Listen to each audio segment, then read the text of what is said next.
What I didn't realize when I was growing up, so we all had, our biology class, chemistry class, and physics class. What I didn't realize till far later on is that biology is just macro chemistry, and chemistry is just macro physics. And I guess physics is just macro math, right? But what Ria was trying to do was, how can we apply quantum mechanics to physics and physical principles?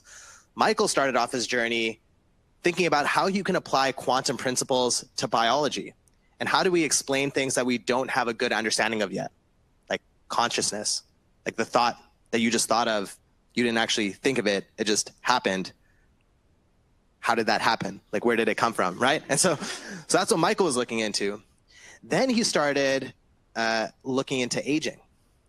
Now, what a lot of people don't realize is that aging is a disease. But that's good news, because diseases can be treated.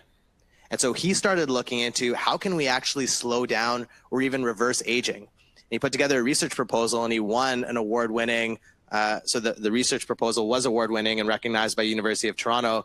And then he started applying those same principles to cancer. And how can we actually improve the detection and diagnosis of cancer, which is the main reason why people die in the first place. If we can detect it early on, we have a far better survival rate. And so Michael took this on as a challenge and started working on some really awesome things, but I won't steal his thunder and let him talk about it himself.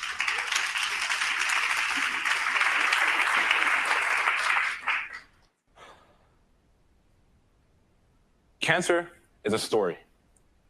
And depending on who you ask in this room, cancer is either a story of triumph or is a story of tragedy. And I think we can all kind of relate to this. So for my family, cancer was a story of tragedy. So here is, in the blue, that's me, baby me, being all gangsta.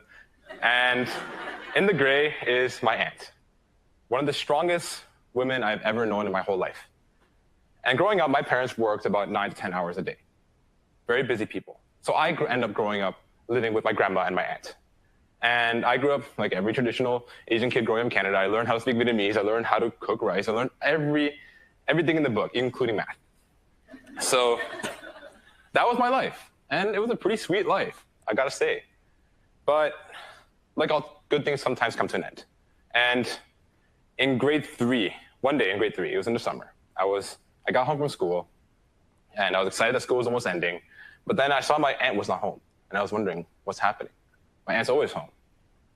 So whatever, maybe she's out doing something. So I walk into my room, I'm chilling there. 20 minutes later, I hear my aunt limping in the hallway. So I went out and I asked her, what's wrong? Because when someone's limping and you're a little kid, okay, they're hurt, something's wrong. So I asked her, what's wrong? And she said something that, for the first time, I've never heard the word cancer. And she said, I have breast cancer. Now to an 8-year-old kid, you don't really know what that means. You have a vague idea that cancer is something bad. You have a vague idea that cancer is being sick.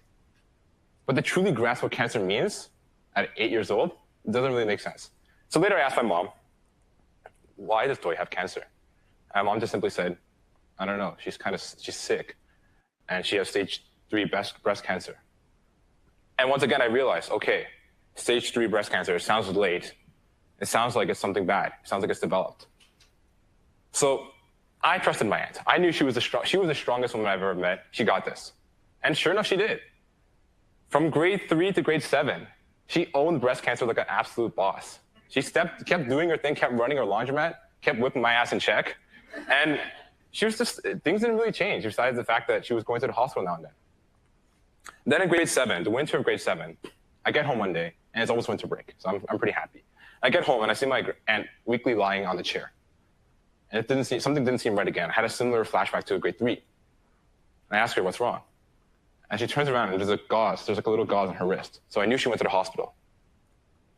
And these words are one of the heaviest words that ever angered me in my life. She said, the cancer spread to my lungs. What the heck? Like, from grade 3 to grade 7, 4 years, and everything seemed to be going fine. And then suddenly the cancer is going to stop her breathing. This is just not right. Now, once again, the cancer was detected in her when it was already growing again. The system had failed her 2 times. But I still had faith in my aunt. She's the strongest woman I've ever met. What could go wrong? So fast forward 1 more year. It's the summer of grade 8. I'm graduating from middle school, thank God. And now I'm about to head to high school, oh God. And it was July, the morning right after my aunt's birthday. And my grandpa is shouting for me from downstairs in my house. And he says, your aunt has fallen on the floor and she can't get up. I don't know what's happening. So I run over to my laundromat, and sure enough, my aunt has collapsed from a seizure. And I still remember being in the ambulance with her as we rushed to St. Joseph's Hospital that morning. And I had a feeling this is the last time I was going to see her again. And I was never more right about something. A week later, my aunt died from metastasized breast cancer to her brain. Little tumors had popped up all over her brain, and the doctor literally said that you can hope for the best, but expect the worst. And sure enough, that was the reality. And the end of her 5-year cancer journey from grade 3 to grade 8 was the last words she uttered to me were, it hurts. It really hurts. In this moment, I realized 2 main things. Number 1, we approach cancer completely wrong. We do not have a systematic, smart way of preventing people from entering the cancer pipeline. As the system showed, it failed my aunt 3 times. 3 times. And also, when I was talking to my friends about this and getting their help, my friend was like, oh, my uncle went through the same thing. Oh, my grandpa went through the same thing. And this seems so normal. But that's screwed up. Why is it so normal? And if you look at the numbers, 9,600,000 people die from cancer every year. And this is normal. And if you put this number on the street and you ask someone, why is this the case? You would say, oh, because we can't treat cancer. But very often, the actual reality, the actual matter of the fact is that we don't have a smart way of detecting cancer. And if you think about it, we kind of detect cancer like you play whack-a-mole. There's a little cute gif here. So think about it. You have a seizure. There's mole on your skin. You've been feeling nauseous. There's blood in your urine. Something in your body, some reaction in your body is giving off the hint that you might have something wrong and that you think it might be cancer. So then you go to your doctor, you go to your clinic, or something happens, you go to the hospital, you get a test. And in my aunt's case, it was cancer metastasized to the brain. And you get this test, and then you get confirmed you have cancer. And then you go through the entire process, you go through the radiation treatment, you go through your chemotherapy, you go through the months of suffering to hopefully end out on the other side, although weaker, still alive. But here's the problem. We're waiting for a disease that is fundamentally designed to hide from the immune system, to hide from the body, to not show itself. The ninja of all diseases, cancer. We are waiting for it to show itself. If you were protecting the president of the US and you were waiting for the secret assassin to show himself or herself, you would be a terrible agent. And sure enough, we have a terrible system. Now, before we get into how we can change this, I want to bring this back to grade 6 bio class, probably. Who remembers what the powerhouse of the cell is? Mitochondria, exactly. You guys are awesome. So, we all know the mitochondria is the powerhouse of the cell. And I think we can, quite a few of us also remember us being told that cells are like mini cities. They're so complex. They have all these little structures going on here and there, running everywhere. And, they're just like incredibly complex pieces of life. And there's like billions of them inside us. Who here kind of remembers like us being told like, the cells are kind of like cities and stuff like that, right? So this analogy is actually pretty good because cells, like cities, emit municipal waste. Just like Toronto has municipal waste, cells do too.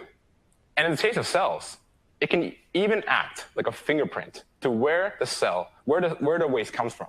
So cells emit a form of waste called cell-free DNA. So you guys probably heard of DNA. It's the stuff that codes for everything in your body and every process. Well, there's actually some DNA that's not so useful that cells like to discard. And we call that cell-free DNA, or cfDNA. So cfDNA is basically junk DNA that your cell dumps. Well, it's junk to the cell. But to us, it's probably more valuable than gold. Because this piece of junk allows us to fingerprint where something came from in the body. We can trace this back to a cell. And we can do it using a pattern called DNA methylation. Now, this is basically, DNA methylation is basically a chemical tag that you add onto DNA. And when you add this onto the DNA, it usually results in a gene or the DNA piece being repressed or silenced, so it's not expressed. And this deals directly with the field that I've been looking into called epigenetics or above genetics. So basically, we look into how the different chemical tags like DNA methylation can control how genes are turned on and off. And in the case of cell-free DNA, they have DNA methylation patterns. Now, all cells dump this kind of junk DNA. Healthy cells and cancer cells alike. And it just so happens that they both have DNA methylation patterns. They both have these little blobs of CH3 all along their genes. But both types of cell-free DNA, cancerous and healthy cell-free DNA, have opposite patterns. It's kind of like a black-white contrasting. You have a complete contrast of DNA methylation patterns between healthy cells, between healthy cell-free DNA and cancerous cell-free DNA. And with this highlighting, you have an entire sample of cell-free DNA in the blood plasma. And by looking at this contrasting difference of DNA methylation, we can pinpoint what kind of cell-free DNA is cancerous in the blood plasma, and we call that ctDNA. And by going back, so we can now tell if someone has cancer by looking at this blood sample. We can basically highlight if they have cancer. But that's like upgrading from whack-a-mole to Marco Polo. We don't know where the cancer is. We don't know what stage it's at. We're just kind of blindly looking like, oh, maybe it's in the liver, maybe it's in the heart. So we can do better than this.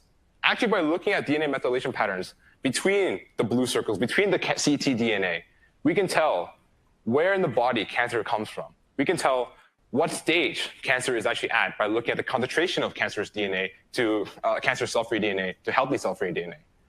And we can accurately profile different chemicals that work with the genes of the cancer as well. Stepping back, if we can tell the presence of cancer, the location of cancer, and the stage of cancer, and we get an accurate profile of what the cancer looks in the patient's body, and this is all can be done by looking at a blood plasma sample. Does this not spell a potential blood test for cancer? Just like how you go to your doctor and test for hypertension, like high blood pressure or blood sugar, you may be assumed to be able to test for cancer. And I actually had a huge privilege of talking to researchers, a guy who's researching this at Stanford University. And before you get starstruck, oh, Stanford, so cool. UHN, literally down the street, is doing the exact same research. They had a huge paper published on this like in late December of like 2018. So seeing this and the amount of incredible work being done and talking to the incredible companies working in this space, I got inspired to take this to another disease where we're also basically playing whack-a-mole and getting basically an F- on scoring and saving lives, which is tuberculosis. So this is my current project I'm undertaking as we speak right now. And it's basically going to look at the same premise, cell-free DNA, and basically compare cell-free DNA samples in blood plasma, comparing it to healthy cell-free DNA, and also comparing it to potential cell-free DNA that the bacteria which causes tuberculosis releases into the bloodstream. So that's going to be my AI project for the next few weeks, and a lot of headbanging is probably going to be involved when I deal with the code with that. So what can we learn from this? Tuberculosis, cancer, what do they have in common? Well, we thought it was normal that these deadly diseases could just kill people, and that if we just found a cure, then that would be the end of it. We thought that was the normal. We thought that was the norm. And just as I explained, the norm is clearly a broken system. If we're getting F-, if we're losing 9.6 million people every year to this stuff, it's not a working system. We're just taking it in like it is.